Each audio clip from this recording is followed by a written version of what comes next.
Welcome back. 2 deaths may have been confirmed from the Queen's College water epidemic that hit the school in January, but some other students are still receiving treatment. Our correspondent Loretta Chiogo was at the school and the Lagos State University Teaching Hospital Lasuth and reports that 2 of the students are in critical condition.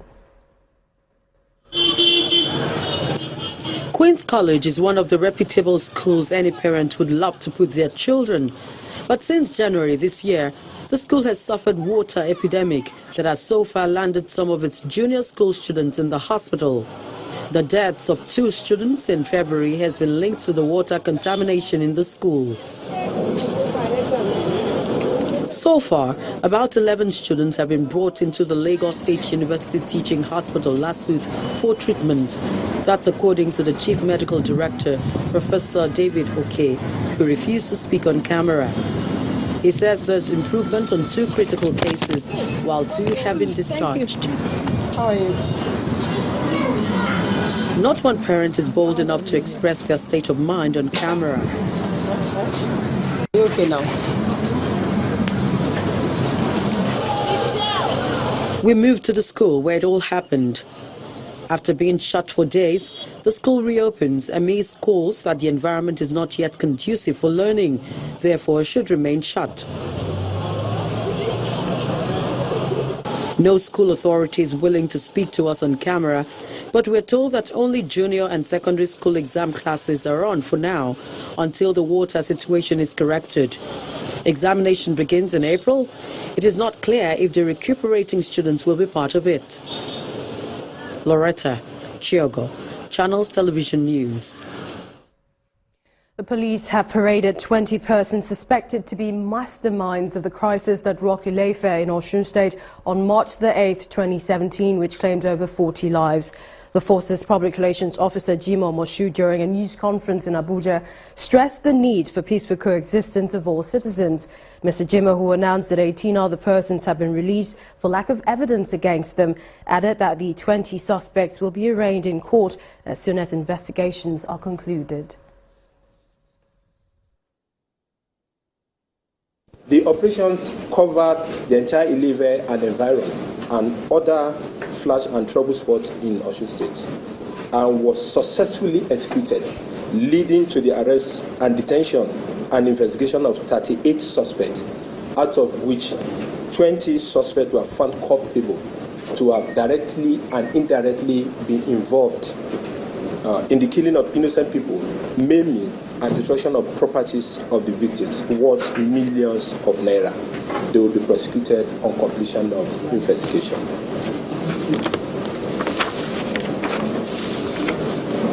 While the remaining 18 suspects have been released unconditionally for lack of prima facie evidence against them yet. To this end, the Inspector General of Police hereby assure the good people and communities of Ile-Ife and other parts of the state of adequate security and protection of their lives and property, and equally enjoins them to be law-abiding and give a chance for peace to prevail. As required by law, only 2 registered political parties have declared their election expenses to the Independent National Electoral Commission after the 2015 elections. Well, this was made known by the chairman of INEC, Professor Mahmood Yakubu, at a news conference in Abuja. The event brought together media professionals who expressed delight that the electoral body has finally realized the importance of the media in the development of Nigeria's democracy. It's the first time the Independent National Electoral Commission is meeting with the media exclusively. It is a new move the Commission hopes would allow the media practitioners make input into the work of the Commission and by extension impact on the electoral process.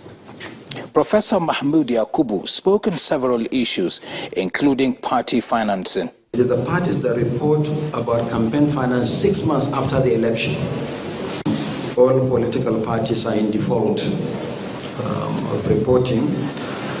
So far, only 2 parties have complied with the 6 months requirement. And the 2 political parties that complied simply told the Commission that we received nothing and therefore we have nothing to declare. The INEC chairman seized the opportunity to explain the significance of announcing the dates of the forthcoming elections. We cannot continue as a nation to be masters of the fire brigade. As our democracy matures, we should be moving from uncertainty to certainty. And once the nation knows the date for the next general election, it is easier for all of us to plan. Among the media professionals at the event is the national president of the Nigerian Union of Journalists, who describes journalists as citizens and critical stakeholders who have significant roles to play. As media, we don't have opinion on things. We just report what happens. We reflect what is. We are a mirror. We reflect the society to the government and the government to the society. The interaction between the media and the INEC chairman, backed by his national commissioners, was robust and engaging, raising hopes of a strategic partnership that will consolidate the nation's democratic experience. Ibrahim Adra, Channels Television News. And for the day's top business stories, here's Anne Wilder. You first. First Bank.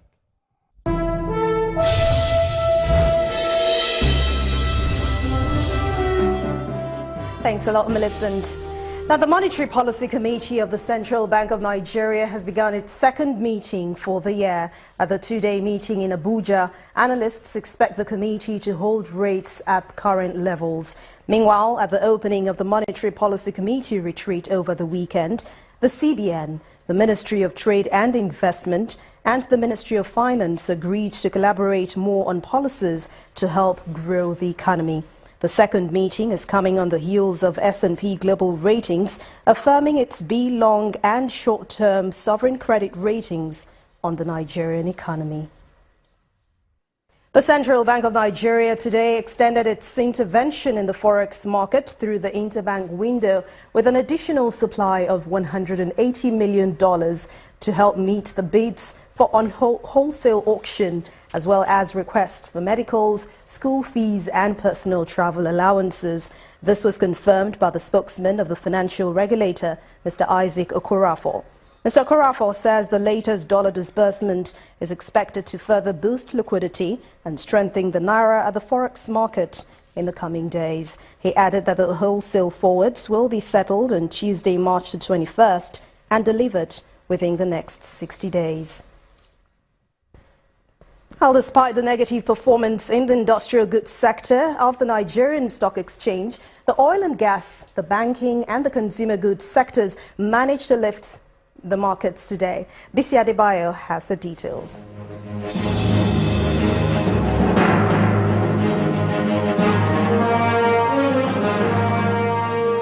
As the Central Bank's Monetary Policy Committee begins its two-day rate-setting meeting today, the key benchmark index closed in positive territory, while the all-share index rose by a marginal 0.07%, while market capitalization added just about 1 billion naira to close at 8.88 trillion naira on Monday.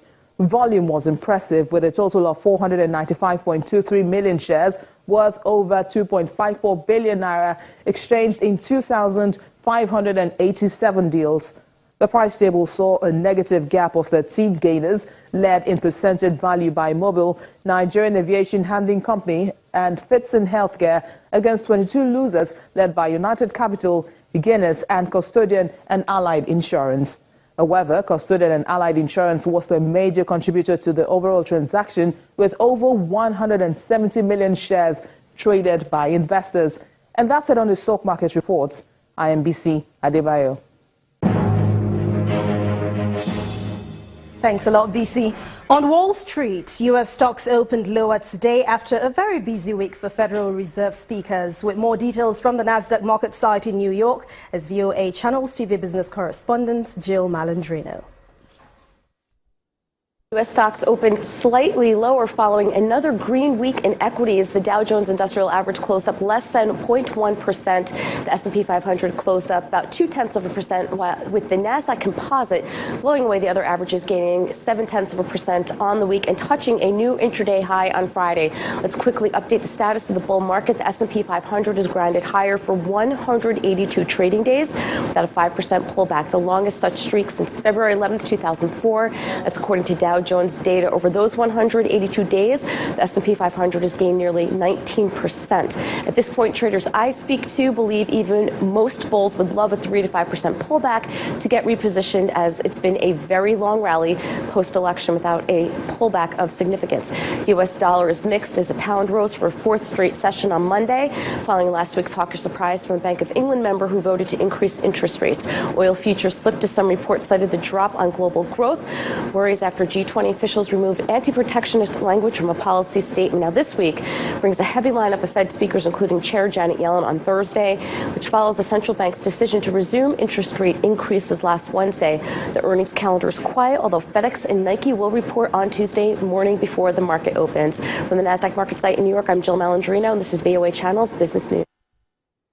And it's mixed closing across board for global equities as investors weigh the outcome of the G20 finance ministers meeting over the weekend and the focus on potential impact that trade barriers could have on global growth. Let's see the numbers.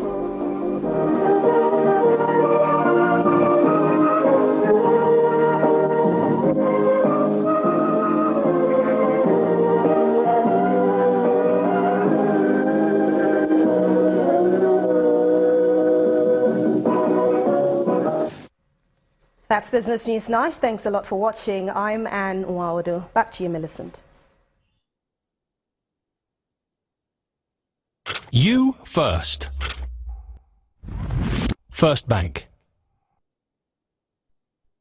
Many thanks, Anne. The federal government says it is seeking the support and understanding of stakeholders in the development of the nation's mining industry in order to fully tap its value chain for economic diversification and development.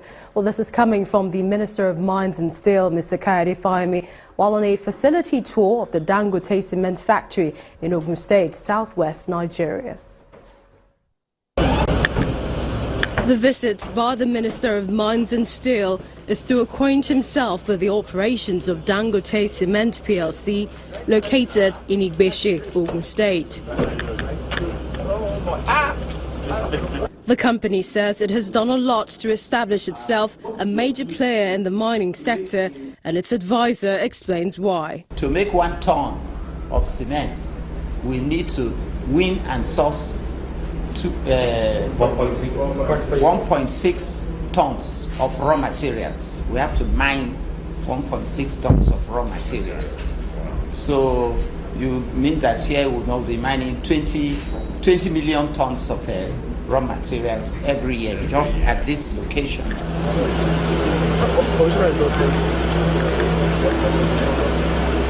The tour then commences with the minister inspecting the mining and production lines. After the tour, the minister expresses the readiness of government to develop the sector in the face of the current recession. We can glean from this, and we must encourage Dangote and similar plans to continue to put their effort into turning us into a mining nation, because that's what this does. We're not just producing limestone. We don't just have bitumen. We don't just have gold. This is limestone turned to cement.